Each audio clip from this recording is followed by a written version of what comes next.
ازاي تتكلم بلغة الديفلوبرز؟ الفيديوهات اللي فاتت اتكلمت عن الاجايل وعن الباكلوج ويعني ايه اجايل ويعني ايه باكلوج. النهارده هتكلم عن مصطلح مهم جدا، السبرنت بلاننج. التيم ليدر بيقول لك يلا يا شباب عندنا سبرنت بلاننج. صوتوا يا جماعه يمكن حد يجي لنا. صوت.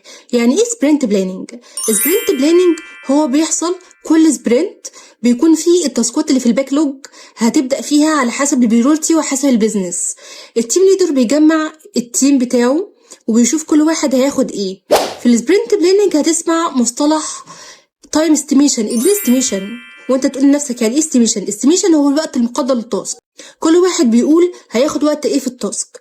طبعا في نقطه مهمه، لو في تاسك اول مره تشتغل عليها لازم توضح ده، يا جماعه انا هاخد وقت كذا ومحتاجه ورك اراوند عن التاسك عشان هي دي اول مره اشتغل فيها. الموضوع ده مهم جدا عشان لو في حد في التيم يشتغل على حاجه شبه كده هيساعدك او يبعت لك ريسورس.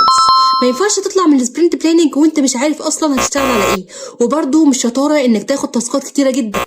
انت كده هتزنق نفسك ومش هتطلعهم بكواليتي كويسه، ودي حاجه مش بروفيشنال. مش بروفيشنال برضو انك تدي وقت كبير قوي في التاسك. المفروض تدي وقت للتاسك يكون في المعقول.